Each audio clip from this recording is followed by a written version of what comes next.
Kalau kita terlalu selesa dengan keadaan sekarang, di mana kita dah puas hati apa yang kita buat sekarang, apa yang perlu dirisaukan adalah yang ke depan nanti, sebab kita akan jadi orang yang tidak relevan. Maksud saya dekat sini, orang dah banyak berubah, banyak benda baru, orang dah belajar benda baru. Kita masih selesa di kedudukan yang sama. Benda tu akan memakan diri kita tanpa kita sedar pun sebenarnya. Sebab tu kita kena invest bergelak duit untuk belajar benda baru.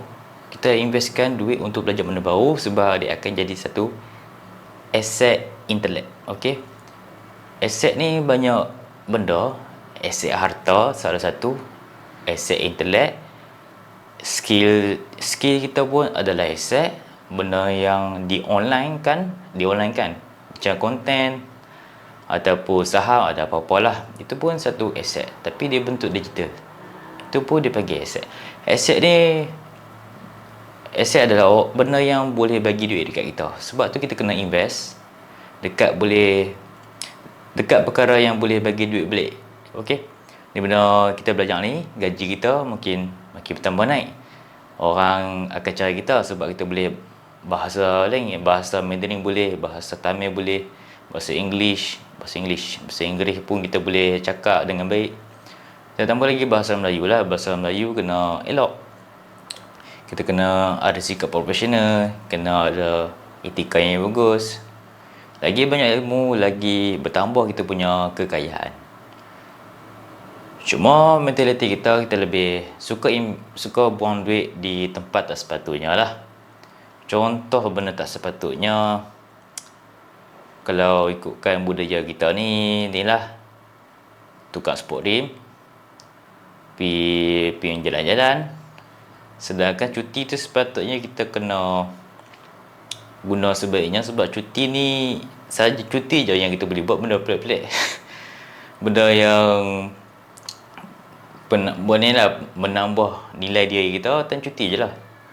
Time cuti sebab tak siapa nak kacau. So ni pengorbanan diperlukan ada dalam 1 2 ataupun mungkin lagi lama 2 tahun macam tu.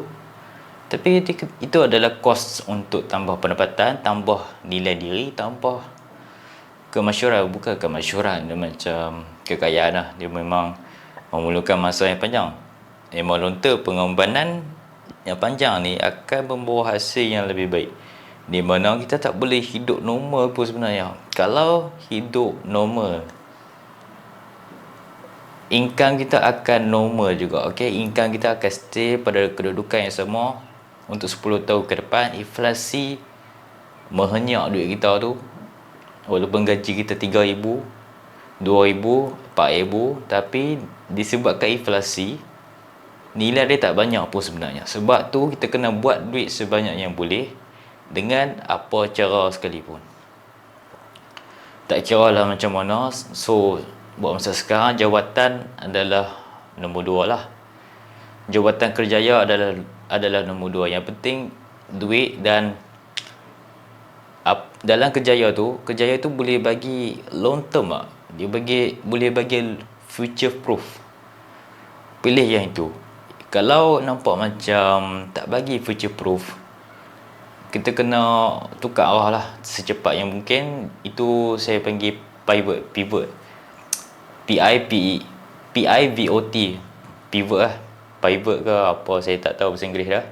So kena pandai ejah kedudukan tu dan ikut perkembangan semasa. So cara tu kita boleh stay relevant lah. Di mana kita stay relevant, kita minta kerja apa pun, kita akan jadi wanted.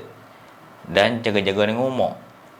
Kita kena laju. Selagi umur masih muda, macam bawah 30, tekan je pedal minyak tu full throttle, agresif. Dan macam mana nak agresif, kita kena jaga makan lah, stay fit, kena rajin bergerak, brisk walk hari-hari pun dah cukup. Jaga makan, benda tu akan impact kita punya pemikiran tau. Kita jadi agresif, kita dah tak takut sebab kita dah terbiasa. Dan efek badan yang sihat ni memang dia bagi kita agresif. dia dah tak mandau kita berani. So macam mana nak berani? Kita kena try dan jangan takut. Gagal pun, gagal tu layankan je lah. Kalau kita gagal, kita boleh cuba lagi. Cuba lagi, dan kalau gagal, cuba lagi. Dia kena try banyak kali lah. Kalau tak boleh juga, maksudnya tu bukan untuk kita. Kalau kita dah buat sebaik-baik, sehabis baiknya dan tak jadi apa, kita tukar arah lagi. Tukar je arah tu, tak ada. Tu masalah kita. Kita ingat ada satu jalan, sebenarnya ada banyak jalan. So explore kehidupan ni luas. Ada kiri kanan. Kalau kanan tak boleh pergi kiri balik, boleh pergi ke belakang balik, reverse, undur, corner kiri. Jumpalah jalan tu. Kadang jalan tu tak straight sangat, kita kena banyak corner untuk explore.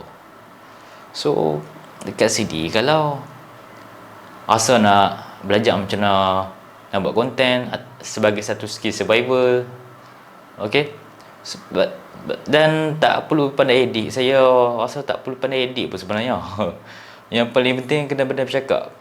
Belajarlah bercakap, okay. Skill ni memang penting lah. Skill bercakap, boleh bawa sale, boleh tambah income dengan bercakap je. Jual ayat liar. Style tak style. So yang mana nak belajar macam mana nak buat konten macam ni, okay, set up lampu semua ni, boleh dapatkan kelas tu. Saya bagi solution.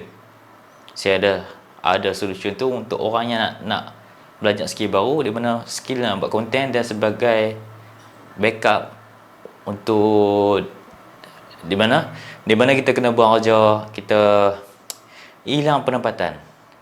Skill konten ni dia backup lah, memang backup. Sebab sekarang dah teknologi moden, pendapatan kena moden jugalah. Kena ada dua, kena ada semua. Offline, kerja dengan orang, online, semua ni kena ada backup semua ni. Backupkan diri anda, sentiasa hidup dalam bersedia. Orang yang bersedia yang paling selamat. Sebelum terlupa, so kalian yang benar-benar berminat dengan kelas tu, boleh tekan link dekat bio, okay, ataupun link dekat bawah ni. So yang benar-benar berminat, tekan je link tu. So siapa yang cepat, dia akan stay relevant.